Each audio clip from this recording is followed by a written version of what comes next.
नमस्कार। मेवाड़ का इतिहास ना सिर्फ लड़ाइयों और तलवारों का नहीं है। ये कहानी है नींव रखने की, एक विजन की। तो आज हम मेवाड़ के दो ऐसे ही शुरुआती शासकों पर बात करेंगे। एक जिसने एक मजबूत राज्य बनाया और दूसरा जिसने अपनी हिम्मत से उसे बचाया। सोचिए जरा, एक राज्य बनता कैसे है और फिर उसे बचाया कैसे जाता है। ये सवाल बहुत बड़ा है ना। एक को बनाने के लिए चाहिए विजन और दूसरे को बचाने के लिए चाहिए हिम्मत। हमारी आज की कहानी इन्हीं दो पिलर्स पर टिकी है, एक बनाने वाला और एक बचाने वाला।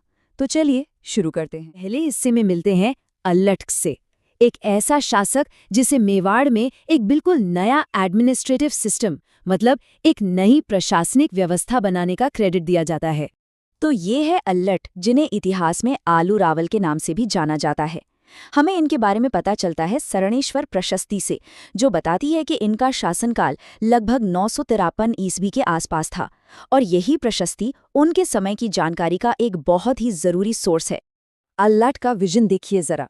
उन्होंने अपनी नई राजधानी बनाई आहड़ को, एक शानदार वरहा मंदिर भी बनवाया और सबसे बड़ी बात, उन्होंने एक नया टैक्स और एडमिनिस्ट्रेशन का सिस्टम शुरू किया। ये सिर्फ राज करना नहीं था, ये एक मजबूत राज्य की बुनियाद रखना था। देखिए, इतिहास सिर्फ लड़ाइयों और पॉलिटिक्स का नाम नहीं होता। अल्लट की पर्सनल लाइफ भी काफी दिलचस्प थी। 977 ईस्वी के अटपुर शिलालेख से मालूम पड़ता है कि उनकी माँ महालक्ष्मी राष्ट्रकूट वंश से थी। उनकी शादी हुई हूण राजकुमारी हरिया देवी से, और हरिया देवी ने भी अपने नाम पर एक गांव बसाया जिसका नाम था हर्षपुर। इससे उस समय के पॉलिटिकल और सोशल कनेक्शन का अंदाजा लगता है। तो चलिए थोड़ा और डीप डाइव करते हैं और देखते हैं कि अल्लट का एडमिनिस्ट्रेशन असल में कितना ऑर्गेनाइज था। ये देखिए, अल्लट का एडमिनिस्ट्रेशन वाकई बहुत एडवांस था। उनके कैबिनेट में कौन कौन था?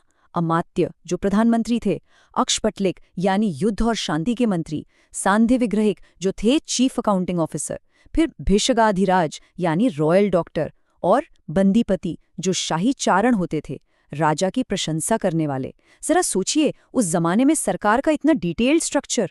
अब कहानी में एक लंबी छलांग लगाते हैं, कई सदियां आगे, और मिलते हैं हमारे दूसरे हीरो जैत्र सिंह से। अगर अल्लट एक बिल्डर थे तो जैत्र सिंह थे मेवाड़ के डिफेंडर यानी रक्षक। जैत्र सिंह के शासन की सबसे बड़ी और सबसे जरूरी घटना थी 1227 ईस्वी की भूताला की लड़ाई। ये कोई छोटी मोटी झड़प नहीं थी।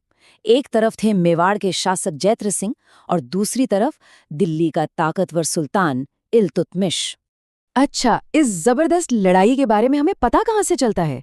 तो इसका सोर्स है जय सिंह सूरी की किताब हम्मीर मद मर्दन। ये किताब इस पूरे टकराव का एक बहुत ही इंपॉर्टेंट हिस्टोरिकल रिकॉर्ड है। तो हुआ ये कि जैत्र सिंह ये लड़ाई जीत गए। उनके दो कमाल के सेनापति थे, बालक और मदन। एक इंटरेस्टिंग बात यह भी है कि किताब में इल्तुतमिश को हम्मीर नाम से बुलाया गया है। लेकिन इस जीत की एक बहुत बड़ी कीमत चुकानी पड़ी। हारकर लौटती हुई इल्तुतमिश की सेना ने राजधानी नागदा को पूरी तरह से तहस-नहस कर दिया। अब नागदा तो तबाह हो चुका था। ऐसे में जैत्र सिंह ने एक बहुत ही स्ट्रेटेजिक फैसला लिया। उन्होंने अपनी राजधानी को एक ज्यादा सेफ और मजबूत किले में शिफ्ट किया, और वो जगह थी चित्तौड़। और उनके इस एक फैसले ने मेवाड़ का भविष्य हमेशा के लिए बदल दिया। लेकिन जैत्र सिंह की कहानी सिर्फ एक लड़ाई जीतने पर खत्म नहीं होती। उनके पूरे शासनकाल को लेकर इतिहासकारों की एक बहुत साफ राय है। मशहूर इतिहासकार दशरथ शर्मा जैत्र सिंह के दौर को मध्यकालीन मेवाड़ का स्वर्ण युग यानी गोल्डन एज कहते हैं। ये अपने आप में एक बहुत बड़ा स्टेटमेंट है, जो दिखाता है कि उनका असर मेवाड़ पर कितना गहरा और स्थायी था। तो ये कहानी हमें वापस उसी सवाल पे ले आती है जहां से हमने शुरू किया था। किसी भी राज्य के लिए स्वर्ण युग या गोल्डन एज का असली मतलब क्या होता है? अल्लट का शांति से किया गया निर्माण और बनाया गया सिस्टम, या फिर जैत्र सिंह की वो शानदार जीत और राज्य की सुरक्षा? वाकई ये सोचने वाली बात है।